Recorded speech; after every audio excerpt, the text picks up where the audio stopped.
Hello friends, Pandian ஸ்டோரில் என்ன நடக்குதுன்னு பார்க்கலாம் வாங்க. வீடியோவை ஸ்கிப் பண்ணாமல் கடைசி வரைக்கும் பாருங்கள்.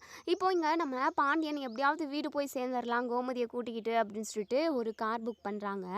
ஒரு வழியாக பேசி புக் பண்ணியாச்சு. கோமதி வா கோமதி காரில் போயிடலான்னு சொல்லிட்டு கோமதியை கூப்பிடுவோம். கோமதிக்கு கடுப்பாகி அங்கேருந்து போயிடுறாங்க. உடனே இங்கே டிரைவர் இருந்துட்டு என்ன சார் நீங்கள் பாட்டுக்கு அது இதுன்னு என்னென்னமோ பேசி ஒரு வழியாக 2000 ஒத்துக்கிட்டீங்க. இப்போ என்னடானா உங்கள் ஒய்ஃப் கோச்சிக்கிட்டு போகிறாங்க. போய் பிடிங்க சார், சீக்கிரமாக தூக்கிட்டு வந்து காரில் போடுங்க, நம்ம போகலாம் அப்படின்னு சொல்லிட்டு. யோ நீ வேறயா, உனக்கு சவாரி கிடைக்கணுன்றதுக்காக ஏதோ என் பொண்டாட்டி கடத்திட்டு போகிற மாதிரி அவளை தூக்கிட்டு வந்து போட்டான் அப்படின்னா அவள் கத்த ஆரம்பிச்சிட்டானா நம்மளை போலீஸ் பிடிச்சிட்டு போய்டுவோம்யா அப்படின்னு சொல்லிட்டு பாண்டியன் சொல்கிறாங்க. ஐயோ போலீஸா சார், உங்கள் இதுக்கு நான் வரவே இல்லை சார், நான் வேறு ஏதாவது சவாரி பார்த்துக்கிறேன், வரேன் சார், நீங்கள் போயிட்டு உங்கள் பொண்டாட்டியை சமாதானப்படுத்துங்க சார் அப்படின்னு சொல்லிட்டு அந்த கார்காரவங்க அவங்க காரை எடுத்துக்கிட்டு போயிடுறாங்க. நம்ம பாண்டியனுக்கு ஒரே அசிங்கமாக ஆயிடுது. ஐயோ கண்டவெல்லாம் நம்மளை கலாய்க்கிற மாதிரி இருக்குது, ஏன்னா இந்த கோமதி இப்படி பண்ணிக்கிட்டு இருக்கான்னு தெரியலையே அப்படின்னு சொல்லிட்டு பின்னாடியே ஓடி போகிறாங்க.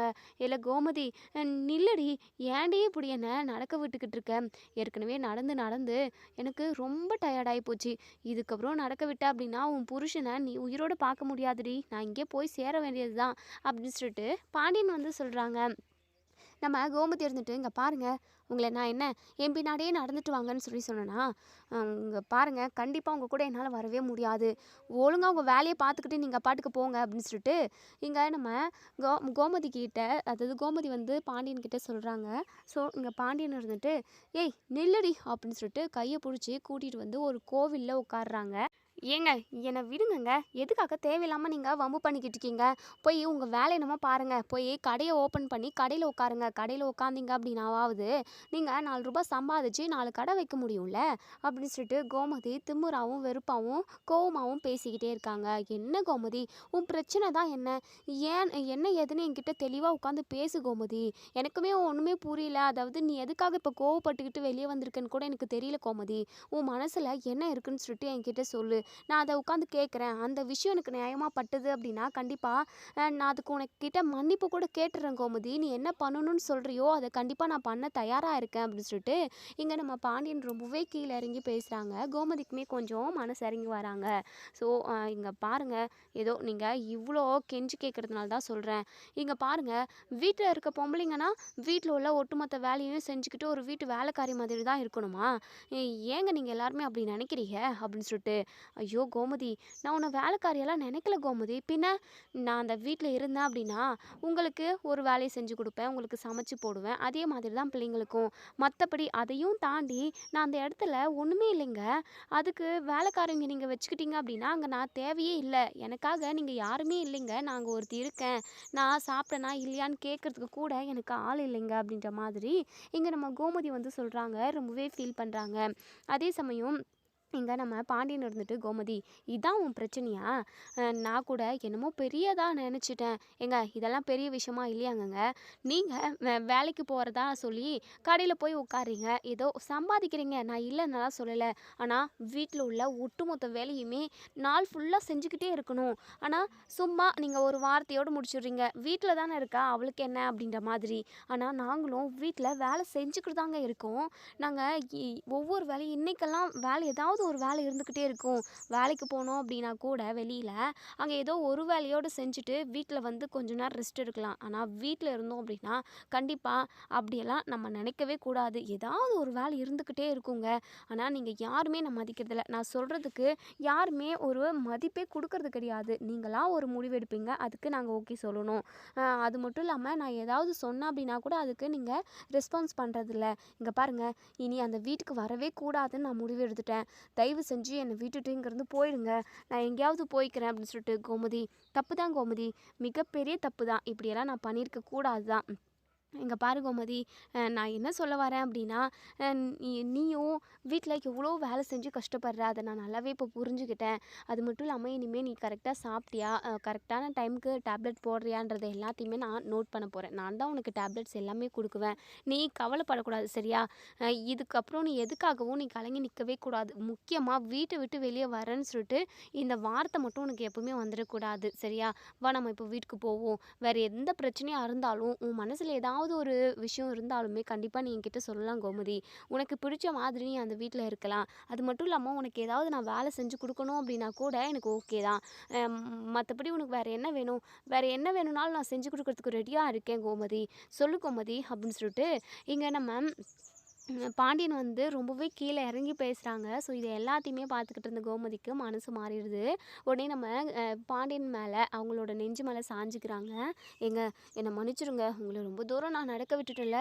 ஆமாம், உனக்கு இப்போ தான் தெரியுதாக்கும். இல்லைங்க, நீங்கள் ரொம்ப நடந்துட்டீங்க. அதை நான் அப்போ யோசிச்சே பார்க்கல, ஒரு கோவத்தில் இருந்துட்டேன். இப்போ தான் எனக்கு ரொம்ப கஷ்டமாக இருக்குங்க. வேணா உங்களுக்கு கால் பிடிச்சி விடவா? ஏண்டி, நாம் தெருவில் உட்காந்துக்கிட்டு இருக்கோண்டி, கோவில் வாசலில் உட்காந்துட்ருக்கோம். இப்போது எல்லாருமே வந்து போய்கிட்டு இருக்காங்க. இந்த இடத்துலயே கால் பிடிச்சி விடுவ? வா வா, நம்ம வீட்டுக்கு போய் எல்லாமே பார்த்துப்போம். வா கோமதி, ரொம்ப டயர்டாக இருக்குது, போய் கொஞ்ச நேரம் ரெஸ்ட் எடுப்போம் அப்படின்னு சொல்லிட்டு. அது மட்டும் இல்லாமல் வீட்டில் உள்ள எல்லாருமே நீ எப்போ வருவேன்னு சொல்லிட்டு வெயிட் பண்ணிக்கிட்டு இருப்பாங்க. சாப்பிட்ருக்க கூட மாட்டாங்க. நம்ம இப்போவே கிளம்பியே ஆகணும் அப்படின்னு சொல்லிட்டு ஒரு கார் பிடிச்சி வீட்டுக்கு கிளம்பி போயிடுறாங்க. இப்போது இங்கே நம்ம கோமதி இருந்துட்டு, "ஏங்க நீங்கள் இங்கே வாங்க, கிட்ட வாங்க" அப்படின்னு சொல்லிட்டு. என்ன கோமதி? இல்லைங்க, நம்ம இப்போது உள்ளே போகிறோம். நம்ம 2 பேருமே வீட்டில் உள்ள எல்லாருமே பார்ப்பாங்க. அப்போது அந்த டைமில் நீங்கள் என்கிட்ட மன்னிப்பு கேட்கணும். அது மட்டும் இல்லாமல் இனிமேல் நீங்கள் என்ன சொன்னாலும் நான் கேட்பேன் கோமதி அப்படின்னு சொல்லிட்டு எல்லார் முன்னாடியுமே சொல்லணும். அப்போ தான் நான் கெத்தாக ஃபீல் பண்ணுவேன் அப்படின்னு சொல்கிறாங்க. என்னடி இப்படியெல்லாமா பண்ணுவ? பிள்ளைங்க முன்னாடி எனக்கு அவமானமாக இருக்காதா? பின்ன நீங்கள் எத்தனை டைம் பிள்ளைங்க முன்னாடி என்ன அவமானப்படுத்தி பேசியிருப்பீங்க. நான் நாடகம் நடிக்கிறேன்னு சொல்லியிருப்பீங்க. அந்த நிமிஷம் எனக்கு எப்படி இருந்திருக்கும்? அதுக்கு எல்லாத்துக்குமா சேர்த்து நீங்கள் எல்லார் முன்னாடியுமா என்கிட்ட மன்னிப்பு கேட்கணும். அப்போ தான் நான் சமாதானமாகுவேன். இல்லைனா வீட்டை விட்டு போயிடுவேன் பார்த்துக்கோங்க அப்படின்னு சொல்லிட்டு இங்கே நம்ம பாண்டியன் கிட்ட வந்து கோமதி வந்து சொல்கிறாங்க. சரி தாயி, நீ என்ன சொன்னாலும் நான் செய்கிறேன் போ அப்படின்னு சொல்லிட்டு இங்கே நம்ம பாண்டியன் வந்து சொல்கிறாங்க. இப்போ பாண்டியன் கோமதியோட கையை பிடிச்சிக்கிட்டு வீட்டுக்குள்ளே கூட்டிகிட்டு போகிறாங்க. கோமதியை பார்த்தேன் நம்ம ராஜி, சரவணன், கதிரி இவங்க எல்லாருமே அப்போ தான் ரொம்ப ரிலாக்ஸ் ஆகுறாங்க. அம்மா அம்மான்னு சொல்லிட்டு ஓடி வராங்க. உடனே நம்ம கோமதியோட கையை பிடிச்சிக்கிட்டு இருந்த பாண்டியன், அதெல்லாம் ஒன்றும் இல்லைடா, உன் அம்மாவுக்கு, உன் அம்மா நல்லா தான் இருக்காங்க, நீ போய் உட்கார் போ அப்படின்னு சொல்லிட்டு. இங்கே நம்ம மீனா இருந்துட்டு, மாமா என்னம்மாம்மா ஏதோ 2 பேருக்கும் புதுசாக கல்யாணம் ஆகி இப்போ தான் வர மாதிரி கையெல்லாம் பிடிச்சிக்கிட்டு ஜோடியாக வரீங்க அப்படின்னு சொல்லிட்டு. ஒரே ஜாலி போல் 2 பேரும் அழகாக நடந்தே ஜாலியாக என்ஜாய் பண்ணி லவ் பண்ணிக்கிட்டு போயிருந்துருக்கீங்க போல். ஆமாப்பா, நீ வேற ஏன்பா அந்த கதையை கேட்குற? என்னை ரோடாக நடக்க விட்டுட்டாப்பா. எனக்கு ரொம்ப டயர்ட் ஆயிடுச்சு. இவளை சமாதானம் பண்ணி கூட்டிகிட்டு வரத்துக்குள்ள எனக்கு போதும் போதும்னு இருந்துச்சு. இந்த வீட்டில் உள்ள எல்லாருமே கோமதியோட பேச்சை மதிக்கணும்.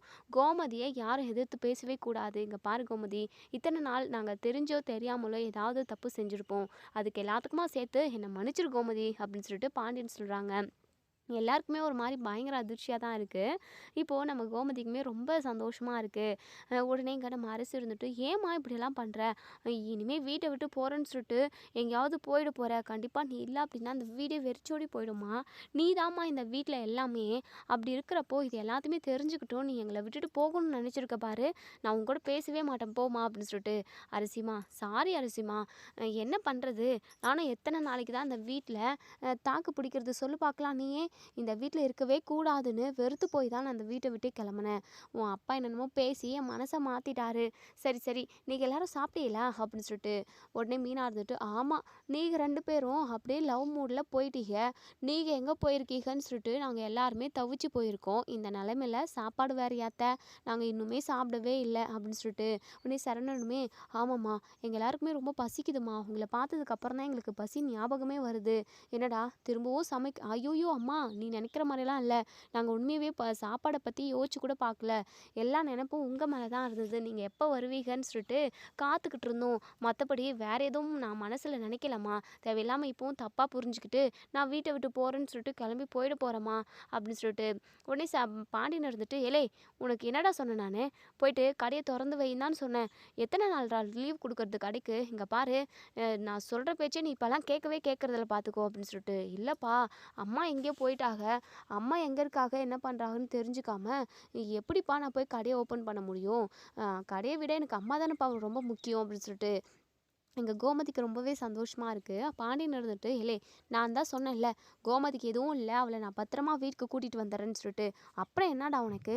இல்லைப்பா, ஏதோ கோவம் வந்து உங்களுக்குள்ளே சண்டை வந்து கூட அம்மா எங்கேயாவது போயிட்டாங்க அப்படின்னா நாங்கள் என்ன பண்ண முடியும்? அதான் ஆமாம், நீ ரொம்ப தான்டா தேளிட்ட. இங்கே பாரு, டக்குன்னு சாப்பிட்டு முடிச்சுட்டு வா, நம்ம போய் கடையை ஓப்பன் பண்ணலாம். 4-5 நாள் லீவ் போட்டுட்டோம்.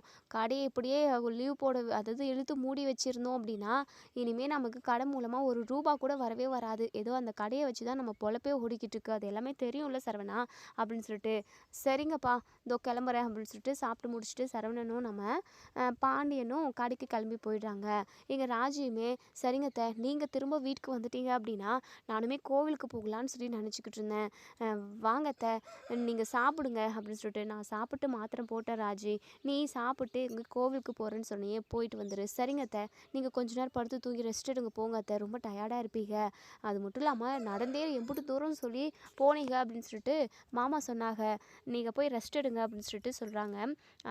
உடனே நம்ம ராஜி இருந்துட்டு மீனா கிட்ட, அக்கா நீங்களும் வரையிலா, நம்ம 2 பேரும் பேசிக்கிட்டே அப்படியே கோவிலுக்கு போயிட்டு வந்துடுவோம் அப்படின்னு சொல்லிட்டு, சரி ராஜி, நானுமே எனக்கு வேலைக்கு போகலை, லீவு தான், வீட்டில் இருந்தாலும் சும்மா தான் இருப்பேன், நான் உங்க கூட வரேனே அப்படின்னு சொல்லிட்டு ரெடியாகி கிளம்பி வராங்க. இப்போ 2 பேருமா பேசிக்கிட்டே போகிறாங்க. அப்பாடா ஒரு வழியாக அத்தை சமாதானம் ஆக்கிட்டாங்க. மாமாவுமே அத்தை கூட பேச ஆரம்பிச்சிட்டாங்க அப்படின்னு சொல்லி சொல்கிறாங்க. நம்ம மீனா இருந்துட்டு, ஆமாம் ஆமாம், ஆனால் முன்னாடியெல்லாம் அத்தை வீட்டில் என்ன நடந்தாலும் சகிச்சுக்கிட்டு சைலண்ட்டாக இருப்பாங்க. இப்போ பார்த்தியா அத்தை ரொம்ப மாறிட்டாங்கல்ல ராஜி அப்படின்னு சொல்லிட்டு, ஆமாக்கா இதை நானுமே பார்த்தேன்.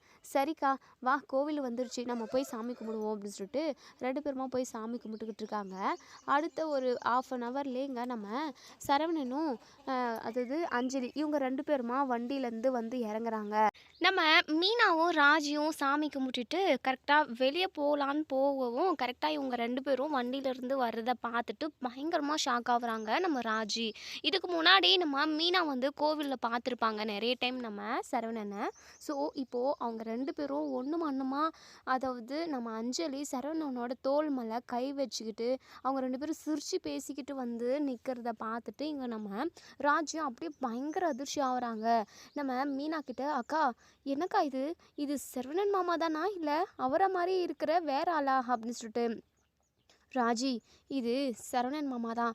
என்னக்கா சொல்கிறீங்க, சரவணன் மாமாவா இப்படி வேறொரு பொண்ணை பைக்கில் உட்கார வச்சுக்கிட்டு இப்படி க்ளோஸாக உட்காந்துக்கிட்டு ஊரை சுற்றிக்கிட்டு இருக்காரு? அவர் அப்படி கிடையவே கிடையாதே, இது வரைக்கும் நான் அவரை பொண்ணுங்கக்கிட்ட பேசியே பார்த்ததே இல்லையே. ரொம்பவே அவர் கூச்ச சுபாகம், அது மட்டும் இல்லாமல் நிறைய பொண்ணுங்கக்கிட்ட பேசவே மாட்டார் அவரா இப்படி? உடனே மீனா இருந்துட்டு, முன்னாடியெல்லாம் சரவணன் மாமா அப்படி தான் இருந்தாங்க ராஜி, ஆனால் இப்போல்லாம் ரொம்பவே மாறிட்டாங்க. மயிலாக்கா பிரச்சனைக்கு அப்புறம் சரவணன் மாமாவோட மாற்றம் நிறையவே இருக்குது. அது மட்டும் இல்லாமல் சரவணன் மாமா தான் மயிலாக்காவை டிவோர்ஸ் பண்ண போகிறாங்கல்ல. ஒருவேளை இவங்க 2 பேருக்கும் டிவோர்ஸ் ஆகிடுச்சு அப்படின்னா கண்டிப்பாக சரவணன் மாமா இன்னொரு கல்யாணம் பண்ணிக்கிறதுக்குமே வாய்ப்பு இருக்கும்னு நினைக்கிறேன் அப்படின்னு சொல்லி சொல்கிறாங்க. உடனே இதை கேட்ட ராஜுக்கு பயங்கர அதிர்ச்சியாக இருக்குது. அது எப்படிக்கா, அது ரொம்ப தப்பாக தான் இருக்கும். அது மட்டும் இல்லாமல் மயிலாக்காவும் மயிலாக்கா ஃபேமிலியில் உள்ள எல்லாருமே ரொம்ப தப்பு பண்ணியிருக்காங்க தான். நம்ம வீட்டுக்கு நிறைய கெடுதலை செஞ்சுருக்காங்க தான். ஆனால் அவங்க வயிற்றில் இப்போ குழந்தை வளர்ந்துக்கிட்டு இருக்கு, அவங்க ப்ரெக்னெண்ட்டாக இருக்காங்க. அப்படி இருக்கிறப்போ சரவணன் மாமா வந்து கண்டிப்பாக இப்படியெல்லாம் ஊரை சுற்றக்கூடாது. ஏன்னா ஏற்கனவே அக்காவுமே சரவணன் மாமா கிட்ட தான் ப்ரெக்னெண்ட்டாக இருக்கிற விஷயத்தையுமே சொல்லியிருப்பாங்க. அது உண்மையாக பொய்யான்னு தெரிஞ்சுக்காமவே அவங்க பாட்டுக்கு இப்படி இன்னொரு பொண்ணு கூட ஊரை சுற்றிக்கிட்டு இருக்கிறது ரொம்ப தப்பு. சரவணன் மாமா கொஞ்சம் அவசரப்படுறாரோன்னு எனக்கு தோணுது. மயிலாக்காவை பிடிக்கல அப்படின்னாவுமே ஓகே தான், ஆனால் அந்த குழந்தையோட எதிர்காலம் என்ன ஆகிறது?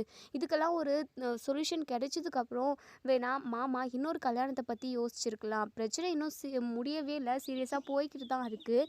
இந்த சுச்சுவேஷன்லேயே மாமா ஏன் இவ்வளோ கேவலமாக நடந்திருக்கிறாருன்னு எனக்கு ஒன்றுமே புரியலக்கா.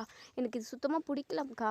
முன்னாடியெல்லாம் மாமா எவ்வளோ நல்லவராக இருந்தார், ஏன் இவர் இப்படி திடீர்னு மாறிட்டாரு அப்படின்னு சொல்லிட்டு ராஜு ரொம்பவே புலம்ப ஆரம்பிச்சிடுறாங்க. நம்ம மீனா இருந்துட்டு உடனேங்க நம்ம ராஜிக்கிட்ட சொல்கிறாங்க, இங்கே பாரு ராஜி, ஏற்கனவே நான் இவங்களை அடிக்கடிக்கு நிறைய டைம் இந்த கோவிலை பார்த்துருக்கேன். ஒரு நாளைக்கு நிறைய டைம், அதாவது ஒரு 5-6 டைமாவது இவங்க மீட் பண்ணி பேசிப்பாங்க. மாமா டெலிவரி கொண்டு வரப்பெல்லாம் இவங்க கூட தான் கடலை போட்டுக்கிட்டு இருக்காங்க அப்படின்னு சொல்லிட்டு இங்கே நம்ம மீனாவுமே இங்கே ராஜிக்கிட்ட சொல்கிறாங்க. ராஜுக்கு என்னதான் மயில் குடும்பத்து மேலேயும் மயில் மேலேயும் கோவம் இருந்தாலும் அந்த குழந்தைய பற்றி தான் யோசிக்கிறாங்க. ஸோ அந்த குழந்தையோட எதிர்காலம் என்ன ஆகும்? ஒருவேளை 2 பேருக்கும் டிவோர்ஸ் ஆயிடுச்சு அப்படின்னா கண்டிப்பாக மயிலக்கா தனியாக தான் இருப்பாங்க. அந்த குழந்தை பிறந்து கொஞ்சம் மெச்சூர் ஆனதுக்கப்புறம் என்னுடைய அப்பா எங்கே, என் அப்பா இன்னொரு கல்யாணம் பண்ணிக்கிட்டாரா அப்படின்ற ஒரு வார்த்தையை கேட்குறப்போ அந்த குழந்தைக்கு எவ்வளோ மனசு கஷ்டமாக இருக்கும். சச்சே, எந்த ஒரு குழந்தைக்கும் அப்படி ஒரு சுச்சுவேஷன் வந்துடக்கூடாது. என்னவோ என்ன யோசிக்கிறதுனே எனக்கு ஒன்றுமே புரியலன்ற மாதிரிலாம் இங்கே நம்ம ராஜி மீனா கிட்ட சொல்லி புலம்புன்னு புலம்பிக்கிட்டு இருக்காங்க. இங்கே பாரு ராஜி, இது விஷயமா நம்மளால் என்ன பண்ண முடியும் சொல்லு. ஏற்கனவே மயிலக்கா ஃபேமிலியில் உள்ள எல்லாருமே வந்து நம்ம வீட்டில் பிரச்சனை பண்ணிட்டு போனாங்க. அதுக்கப்புறம் அந்த பேச்சை யாருமே சீரியஸாக எடுத்துக்கவே இல்லை. அது மட்டும் இல்லாமல் சரவணன் மாமா கிட்ட பாண்டியன் மாமாவுமே தனிப்பட்ட முறையில் பேசியிருப்பாருன்னு நான் நினைக்கிறேன். ஆனால் திரும்பவும் சரவணன் மாமா ஏன் அஞ்சலி அவங்க கூட சுற்றிக்கிட்டு இருக்காருன்னு எனக்கு ஒன்றுமே புரியல ராஜி. சரிவா நம்ம போவோம் அப்படின்னு சொல்லிட்டு மீனா கூப்பிடுவோம். இல்லைக்கா, நான் இங்கேருந்து வரமாட்டேன். நான் இப்போவே மாமா கிட்ட என்ன ஏதுன்னு கேட்காம விட மாட்டேன். இதெல்லாம் தப்பு அப்படின்னு சொல்லிட்டு அவருக்கு நான் எடுத்து புரிய வைக்க போகிறேன் அப்படின்னு சொல்லிட்டு இங்கே நம்ம ராஜி வந்து பிடிவாதமாக நின்றுக்கிட்டு இருக்காங்க. இங்கே பாரு ராஜி, அவர்கிட்ட பேசி ஒரு பிரயோஜனமும் இல்லை. அப்படியே நான் ஊரை சுற்றுறதுல என்ன தப்பு இருக்குது? மயில் பண்ண தப்புக்கு முன்னாடி இதெல்லாம் ஒரு விஷயமே இல்லைன்ற மாதிரி அவர் என்கிட்ட ஏற்கனவே சொல்லிட்டாரு. நான் ஏற்கனவே அவர்கிட்ட கேட்டது தான் இது. நீ கேட்டாலும் அதே ஒரு ஆன்சர் தான் அவர்கிட்டருந்து வரும். ஸோ இதை பற்றி பேசி ஒரு பிரயோஜனமும் இல்லை. நம்ம வீட்டுக்கு போவோம் வா அப்படின்னு சொல்லிட்டு இங்கே நம்ம மீனா ராஜி கூட்டிக்கிட்டு வீட்டுக்கு வந்துடுறாங்க. வீட்டுக்கு வந்துமே நம்ம ராஜி பயங்கரமாக யோசிச்சுக்கிட்டே இருக்காங்க. நம்ம பாண்டியன் இவங்க எல்லாருமே கரெக்டாக ஈவினிங் ஆகுது அசம்பிள் ஆகுறாங்க. ஸோ அவங்க ஹாலில் தான் உட்காந்துருக்காங்க. மீனா எல்லாருக்குமே காஃபி கொண்டு வந்து கொடுக்குறாங்க. இப்போ ராஜி நம்ம சரவணனோட முகத்தவே பார்த்துக்கிட்டு இருக்காங்க. எப்படி இவருக்கெல்லாம் இப்படி தோணுது? தன்னோட குழந்தை அதாவது தன்னோட ஒய்ஃப் வயிற்றில் வளர்ந்துக்கிட்டு இருக்கு. அப்படி இருக்கிறப்போ இன்னொரு பொண்ணு கூட சுற்றுறதுக்கு இவருக்கு எப்படி தான் மனசு வந்ததோ அப்படின்ற மாதிரிலாம் யோசிக்கிறாங்க. இப்போ இங்கே நம்ம ராஜி அவளை பேசாமலும் இருக்க முடியல. எல்லார் முன்னாடியுமே அதுவும் தனியாக வச்சு பேசணும்னு கூட யோசிக்கவே இல்லை. இப்போவே இந்த விஷயத்த கேட்டாகணும் அப்படின்னு சொல்லிட்டு நம்ம சரவணன் கிட்ட, மாமா உங்ககிட்ட நான் ஒரு முக்கியமான விஷயம் பேசணும், இப்போவே உங்ககிட்ட ஒரு கேள்வி கேட்கணும் அப்படின்னு சொல்லிட்டு, சொல்லுப்பா ராஜி, என்னப்பா விஷயம் அப்படின்னு சொல்லி கேட்கவும், அது வந்து நீங்கள் ஒரு பொண்ணு கூட பைக்கில் வந்து காலைல கோவிலாண்ட இறங்குனீங்களே, நான் பார்த்தேன் மாமா உங்களை அப்படின்னு சொல்லிட்டு. இதை கேட்ட இங்கே நம்ம சரவணனுக்கு பயங்கர அதிர்ச்சியாக இருக்குது. ஏற்கனவே நம்ம பாண்டியன் வந்து நம்ம சரவணன்கிட்ட பேசியிருப்பாரு. கொஞ்சம் அவசரப்படாத சரவணா, எந்த ஒரு விஷயத்துலையும் கொஞ்சம் நிதானமாக பொறுமையாக யோசித்து எந்த ஒரு விஷயத்தையும் செய்யி அப்படின்னு சொல்லியிருப்பாங்க. அதே சமயம் நம்ம பாண்டியன் வந்து கட் அண்ட் ரைட்டாக கண்டிஷனெல்லாம் போட்டிருக்க மாட்டார். இப்படி நீ பேசவே கூடாது அப்படின்ற மாதிரி. ஏன்னா நம்ம சரவணன் வந்து ஒரு ஜஸ்ட்டு ஃப்ரெண்டாக தான் சொல்லியிருப்பார். இருந்தாலும் நம்ம பாண்டியனுக்கு லைட்டாக சந்தேகம் இருக்க தான் செஞ்சது. அதனால் அவங்க வந்து சும்மா அட்வைஸ் மட்டும் பண்ணார். ஏன்னா ஏற்கனவே தான் பார்த்து வச்ச பொண்ணால் தான் இன்றைக்கி சரவணன் இவ்வளோ கஷ்டப்பட்டுக்கிட்டு இருக்கான்றது நம்ம பாண்டியனுக்கு தெரியும். ஸோ அதனால் பாண்டியன் வந்து என்ன நினச்சார் அப்படின்னா, சரவணன் வாழ்க்கை விஷயத்தில் அவனுக்கு எது சந்தோஷமோ அவனோட முடிவு என்னவோ அதுதான் நம்மளோட முடிவுன்ற மாதிரி தான் இருந்திருப்பார். ஸோ அதனால தான் அவசரப்படாதுன்னு சொல்லிட்டு பட்டும் படாமல் ஒரு விஷயத்த செஞ்சுருப்பாங்க. டிவோர்ஸ் ஆகட்டும், இல்லை கோர்ட்டில் என்ன தீர்ப்பு வருதோ அதை பார்த்துன்னு அதுக்கு தகுந்த மாதிரி ஒரு முடிவு எடுத்துக்கலான்ற மாதிரி நம்ம பாண்டியன் வந்து சொல்லியிருப்பாங்க. ஸோ இதையும் தாண்டி நம்ம சரவணனால் அஞ்சலி கூட பேசாமலோ பார்க்காமலோ இருக்க முடியல. ஸோ யாருக்குமே தெரியாமல் நம்ம இருப்போம் அப்படின்ற மாதிரி தான் சரவணனுமே கோவிலுக்கு வந்திருப்பாங்க. ஸோ அவங்க எந்த இடத்துலையுமே அவ்வளோவா மீட் பண்ணிக்கிறது கிடையாது. கோவிலுக்கு தான் அடிக்கடிக்கு பார்த்துக்குவாங்க, பேசிப்பாங்க. இப்போது இங்கே ராஜி வந்து நல்லா நேருக்கு நேராக கேட்டுடுறாங்க. ஏன் மாமா, எதுக்காக நீங்கள் இப்போது அந்த ஒரு பொண்ணு கூடலாம் சுற்றிக்கிட்டு இருக்கீங்க? அவங்க என்னடானா உங்களோட ஒய்ஃப் மாதிரி பின்னாடி உட்காந்துக்கிட்டு தோள் மேலாம் கை போட்டுக்கிட்டு வராங்க. அதெல்லாம் எப்படி மாமா உங்களாட முடியுது? அது மட்டும் இல்லாமல் இப்போ தான் ஒரு மேரேஜ் ஆகி பெரிய பிரச்சனை தான், ஓகே தான், அவங்க வீட்டில் உள்ளவங்க எல்லாருமே பிரச்சனை பண்ணாங்க தான். ஆனால் இன்னும் அந்த பிரச்சனை முடியவே இல்லையே, அதுக்கான தீர்வு எதுவுமே இன்னும் வரவே இல்லை மாமா. அப்படி இருக்கிறப்போ நீங்கள் எதுக்காக இப்படி பண்ணிக்கிட்டு இருக்கீங்கன்னு எனக்கு ஒன்றுமே புரியல. கோர்ட்டில் நீங்களும் மயிலாக்காவும் இப்போ வரைக்குமே இப்போ ஹஸ்பண்ட் அண்ட் ஒய்ஃப்னா சட்டப்படி நீங்கள் இருக்கே. ஸோ இன்னும் உங்களுக்கு டிவோர்ஸ் ஆகலை மாமா. நீங்கள் ஏன் இப்படி அவசரப்படுறீங்க? நீங்கள் அப்படிப்பட்ட ஆள் கிடையவே கிடையாதுன்னு சொல்லிட்டு சொல்லவும், உடனேங்க நம்ம சரவணன் இருந்துட்டு, போதும் நிறுத்துப்பா, ஏன்பா என் விஷயத்துலலாம் நீ தலையிடாதப்பா, இது என்னுடைய வாழ்க்கை விஷயம். நீங்களாம் நினச்ச மாதிரி ஒரு வாழ்க்கை அமைச்சிக்கிட்டீங்க. ஆனால் என் வாழ்க்கை அப்படி கிடையாது. நான் ரொம்பவே நொந்து போயிருக்கேன்ப்பா. என்னுடைய மனசில் உள்ள கஷ்டத்தை நஷ்டத்தை எல்லாத்தையுமே சொல்லி அழுறதுக்கு கூட எனக்கு க்ளோஸான பர்சன் யாருமே இல்லை. நான் என் மனசில் உள்ளதை எல்லாத்தையுமே வீட்டில் உள்ள எல்லாருக்கிட்டையும் சொல்லலாம். ஆனால் எல்லாருமே நொறுங்கி போயிடுவாங்க. நான் இவ்வளோ கஷ்டத்தில் இருக்கேன்னு சொல்லிட்டு அவங்க எல்லாருமே கஷ்டப்படுவாங்கன்றதுனால வீட்டில் உள்ள யாருக்கிட்டையுமே நான் விஷயத்த சொல்கிறது கிடையாது. வெளியில் க்ளோஸான ஃப்ரெண்டும் அவ்வளோவா யாரும் இல்லை. நானும் அஞ்சலியும் ஒரே காலேஜ் மேட், ஓகே. அதனால் என்னுடைய மனசில் உள்ளதை எல்லாத்தையுமே அவகிட்ட சொல்லிப்பேனே தவிர மற்றபடி எங்களுக்குள்ள தப்பான அபிப்பிராயம் எதுவுமே கிடையாதுப்பா. தேவையில்லாமல் இது விஷயமா யாரும் என்கிட்ட பேசாதீங்கப்பா அப்படின்னு சொல்லிட்டு, இல்லை மாமா எனக்கு ஒரே ஒரு விஷயத்துக்கு மட்டும் ஒரே ஒரு கேள்விக்கு மட்டும் ஆன்சர் கிடைச்சே ஆகணும். மயிலாக்கா ப்ரெக்னெண்ட்டாக இருக்காங்க. அப்படி இருக்கிறப்போ நீங்கள் எப்படி மாமா இன்னொரு பொண்ணு கூட இருக்க முடியும்? இவங்க 2 பேரும், அதாவது உங்கள் 2 பேருக்கும் டிவோர்ஸ் ஆயிடுச்சு ஓகே. அதாவது குழந்தை இல்லைனா கூட ஓகே தான். ஆனால் மயிலக்கா ப்ரெக்னெண்ட்டாக இருக்கிறப்போ உங்கள் மனசில் தப்பான ஒரு ஆசை வளர்ந்துருச்சு அப்படின்னா அதை வச்சு மீன் பண்ணி தான் உங்ககிட்ட கேட்டது மாமா. தப்பாக இருந்தால் என்னை மன்னிச்சிருங்க அப்படின்னு சொல்லிட்டு உடனே வீட்டில் உள்ள ஒட்டுமொத்த பேருமே பயங்கரமாக அதிர்ச்சி ஆகிறாங்க. ஏன்னா மயில் ப்ரெக்னெண்ட்டாக இருக்கிற விஷயம் யாருக்குமே தெரியாது. ஸோ இங்கே நம்ம கோமதி பாண்டியன் எல்லாருமே அப்படியே அதிர்ச்சியாக பார்க்குறாங்க. உடனே கோமதி இருந்துட்டு, ஏய் நில்லடி, இப்போ என்னமோ சொன்னியே அந்த மயில் கர்ப்பமாக இருக்கிறதா சொன்னேன், உண்மையாடி அந்த மயில் கர்ப்பமாவா இருக்கா அப்படின்னு சொல்லிட்டு, அது வந்து ஐயோ போட்டு உடச்சிட்டுனே, ஏதோ ஒரு வேகத்தில் இப்படிலாம் பேசிட்டுனே, மயிலாக்காவும் மீனாக்காவும் இந்த விஷயத்த யாருக்கிட்ட சொல்லக்கூடாதுன்னு தானே சொன்னாங்க அப்படின்னு சொல்லிட்டு அதாவது திக்குறாங்க. ரொம்பவே பதட்டப்படுறாங்க. இப்படி நம்ம போட்டு உடச்சிட்டோமே, அவங்க சீக்ரெட்டாக வச்சுருந்த விஷயத்த இப்படி எல்லார் முன்னாடியுமே நம்ம சொல்லிட்டோமே அப்படின்னு சொல்லிட்டு பயங்கரமாக பதட்டப்படுறாங்க. நம்ம மீனா இருந்துட்டு, போச்சு போச்சு, ஐயோ இந்த ராஜி சரியான ஆர்வ கோளாறு, முந்திரி கொட்டை மாதிரி எல்லாத்துலேயும் மூக்க நுழைச்சிட்டாலே, என்ன பண்ணுறது அப்படின்னு சொல்லிட்டு ரொம்பவே பதட்டப்படுறாங்க. சரி, என்னைக்கா இருந்தாலும் இந்த விஷயம் இந்த வீட்டில் உள்ள எல்லாருக்கும் தெரிய வேண்டியது தானே. அந்த விஷயம் தெரிஞ்சாவது மயிலாக்காவை மன்னிச்சு இந்த வீட்டுக்குள்ளே கூட்டிகிட்டு வருவாங்களான்னு பார்ப்போம், என்ன தான் இவங்க எல்லாருமே பேசுகிறாங்கன்னு சொல்லிட்டு அப்படின்னு சொல்லி நம்ம மீனா வந்து நினைக்கிறாங்க. ஸோ நம்ம ராஜு இருந்துட்டு, ஆமாத்த மயிலாக்கா ப்ரெக்னெண்ட்டாக தான் இருக்காங்க. முக்கியமாக மயிலாக்கா ப்ரெக்னெண்ட்டாக இருக்கிற விஷயம் எனக்கு ரீசெண்டாக தான் தெரிய வந்தது. அது மட்டும் இல்லாமல் அவங்க இந்த விஷயத்தை யார்கிட்டையும் சொல்லக்கூடாதுன்னு சொல்லியிருந்தாங்க. என்னடி சொல்கிற?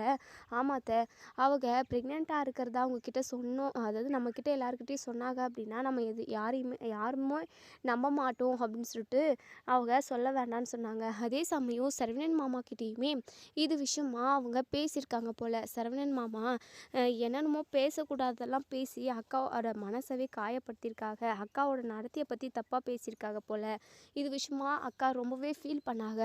அது மட்டும் இல்லாமல் இப்போ உண்மையாகவே மயிலாக்கா சரவணன் மாமாவோட வாரிசை தான் சுமந்துக்கிட்டு இருக்காங்க அப்படின்னு சொல்லிட்டு இங்கே நம்ம ராஜு வந்து எல்லா விஷயத்தையுமே தீர தெளிவாக சொல்லிடுறாங்க. நம்ம கோமதிக்கு அதிர்ச்சினா அதிர்ச்சி.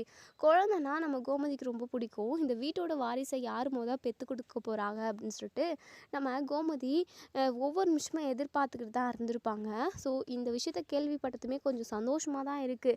ஆனால் மயில் ப்ரெக்னெண்ட்டாக இருக்கிறத தான் அவங்களால ஏற்றுக்கவே முடியல. ஏன்னா மயில் வேண்டவே வேண்டான்னு சொல்லிட்டு தான் அவங்கள வீட்டை விட்டே துரத்திருப்பாங்க. இப்போது இங்கே நம்ம கோமதிக்கு என்ன பண்ணுறதுனே தெரியல. பாண்டியன் இருந்துட்டு, என்னப்பா சொல்கிற, நீ சொல்கிறது உண்மையாப்பா அப்படின்னு சொல்லிட்டு, ஆமாம் மாமா, அப்போது மயில் நம்ம குடும்பத்தோட வாரிசை தான் சுமந்துக்கிட்டு இருக்காளா அப்படின்னு சொல்லி கேட்கவும், ஆமாம் மாமா அப்படின்னு சொல்லிட்டு சரவணன் இருந்துட்டு என்ன முடிவு எடுக்கிறதானே தெரியாமல் இந்த விஷயத்தில் அவர் ரொம்பவே குழம்பி போயிருக்காரு. உடனே இங்கே பாண்டியன் பயங்கரமாக யோசிக்கிறாங்க. இங்கே பாருடா சரவணா, நான் ஒரு விஷயம் சொல்கிறேனேன்னு தப்பாக நினச்சிக்காதடா. அந்த குழந்தைக்காக, அந்த குழந்தையோட எதிர்காலத்துக்காக நம்ம ஏதாவது ஒரு நல்ல முடிவை எடுத்து தான் ஆகணும். அவங்க எல்லாருமே தப்பு பண்ணதுக்கு நம்ம குடும்ப வாரிசு என்னடா தப்பு பண்ணுச்சு? இங்கே பாரு சரவணா, அதாவது இந்த வாழ்க்கையவே சரி செஞ்சு உனக்கு திரும்பவும் வாழ்க்கையை ஆரம்பித்து வைக்கணும்னு நான் நினைக்கிறேன். திரும்பவும் அந்த ஒரு வாழ்க்கையை ஆரம்பித்து வைக்கிறதுனால அந்த குடும்பத்தினால உனக்கு எந்த பிரச்சனையும் வராத அளவுக்கு நான் ஏதாவது சரி பண்ணலான்னு நினைக்கிறேன்டா. நீ என்னடா நினைக்கிற அப்படின்னு சொல்லிட்டு ஏங்க நம்ம பாண்டியன் வந்து கேட்குறாங்க. உடனே கோமதிக்குமே அதுதான் தோணுது. ஏன்னா எல்லாருமே இப்போ குழந்தையோட எதிர்காலத்தை தான் நினைக்கிறாங்க. அப்பா இல்லாமல் அந்த குழந்தை எப்படி வாழும்? அப்பாவோட அரவணைப்பு வேணும்னு சொல்லிட்டு அந்த குழந்தையுமே எதிர்பார்க்கும்ல அப்படின்ற மாதிரிலாம் யோசிக்கிறாங்க. ஸோ இது விஷயமா தெளிவாக யாருக்குமே முடிவு எடுக்கவே முடியல. ஏன்னா மயிலோட ஃபேமிலியை நினச்சாவே இங்கே கோமதிக்கும் சரி பாண்டியனுக்கும் சரி ரொம்பவே பதட்டமாகவும் நெஞ்சு அதிர்ற மாதிரியும் தான் இருக்குது. ஏன்னா அவங்க பண்ணி வச்ச ஒட்டுமொத்த வேலையும் அப்படி. இப்போது இங்கே நம்ம மயில் வந்து அவங்க சரவணன் கூட ஒன்று சேர்ந்து வாழணுன்ற ஆசையை எப்போவோ அவங்க வந்து குழி தோண்டி புதைச்சிட்டாங்க. ஏன்னா இதுக்கப்புறமும் நம்மளால் கண்டிப்பாக ரிஸ்க் எடுத்து கண்டிப்பாக அந்த வீட்டுக்குள்ளே நுழைய முடியாதுன்றதையுமே தெரிஞ்சுக்கிட்டாங்க. எவ்வளவோ அவமானப்பட்டிருப்பாங்க. ஏன்னா எல்லாத்துக்கும் காரணம் பாக்கியம் தான். பாக்கியத்தோட பேச்சை கேட்காம இருந்திருந்தாங்க, சுயமாக ஒரு முடிவு எடுத்திருந்தாங்க அப்படின்னா கண்டிப்பாக மயிலுமே இன்றைக்கி அவங்களோட ஹஸ்பண்ட் கூட சந்தோஷமாக இருந்திருக்கலாம். அவங்க அம்மா அப்பா சொல்கிற பேச்சை கேட்டுக்கிட்டு இன்னைக்கு வயிற்றுல குழந்தையோட வாழா வெட்டியாக அவங்க அம்மா வீட்டில் இருக்காங்க. ஸோ இது விஷயமா சரவணன்கிட்ட பேசியுமே எந்த ஒரு பிரயோஜனமும் இல்லை அப்படின்னு சொல்லிட்டு தெரிஞ்சதுக்கப்புறம் தன்னுடைய குழந்தைய தானே பார்த்துக்கலாம், நம்ம வேலைக்கு போயிட்டு நம்மளோட குழந்தைக்காக இனிமேல் உழைக்கலாம் அப்படின்னு சொல்லிட்டு நம்ம மயில் வந்து ஒரு முடிவு எடுத்திருப்பாங்க. ஸோ அதை மனசில் வச்சுக்கிட்டு தான் நம்ம மயில் வந்து அவங்க ப்ரெக்னெண்ட்டாக இருக்கிற விஷயத்த யாருக்கிட்டையுமே சொல்ல வேணாம்னு சொல்லியிருப்பாங்க. இப்போங்க கோமதி இருந்துட்டு மயில்கிட்ட இந்த விஷயமா நம்ம பேசணும், அது மட்டும் இல்லாமல் சரவணன் வாழ்க்கையை எப்படி சரி செய்கிறதுன்னு சொல்லிட்டு யோசிக்கணும், அவங்க வீட்டில் உள்ளவங்க எல்லாருமா செஞ்ச கெடுதலை என்றைக்குமே நான் மறக்கவே மாட்டேன், இருந்தாலும் இந்த வீட்டோட வாரிசு நல்லபடியாக இருக்கணும், அதோட எதிர்காலம் நல்லா இருக்கணும்னு சொல்லிட்டு யோசிக்கிறாங்க. ஸோ அவங்க ஒரு முடிவுக்கு வராங்க, மயிலை தனியாக பார்த்து பேசணும்னு நினைக்கிறாங்க. அதே சமயம் அவங்க அப்பா அம்மா வீட்டுக்குள்ளே நுழையவே கூடாது, அவங்க அப்பா அம்மா சொல்கிற பேச்சு கேட்கக்கூடாது, அதே சமயம் ஒரே ஒரு பொய் கூட இனிமேல் சொல்லவே கூடாது அப்படிங்கிற மாதிரி கண்டிஷன் போட்டு கூட்டிகிட்டு வரணும் அப்படின்னு சொல்லி நினச்சிக்கிட்டு இருக்காங்க. சரி, நம்ம கோமதி இப்போது சரவணனோட வாழ்க்கை சரி செஞ்சு வைக்கணும் அப்படின்னு நினைக்கிறாங்க குழந்தைக்காக. என்ன நடக்கும் அப்படின்றத நம்ம வெயிட் பண்ணி பார்ப்போம் ஃப்ரெண்ட்ஸ். வீடியோ பிடிச்சிருந்தா லைக் பண்ணி கமெண்ட் பண்ணி தெரிவிங்க. உங்களோட கருத்துக்களை கமெண்ட் பாக்ஸில் நீங்கள் தாராளமாக கமெண்ட் பண்ணி தெரிவிங்க. ஸோ இன்னும் என்னெல்லாம் ட்விஸ்ட் கொண்டு வர போகிறாங்க அப்படின்றத நம்ம வெயிட் பண்ணி பார்ப்போம். தேங்க்யூ.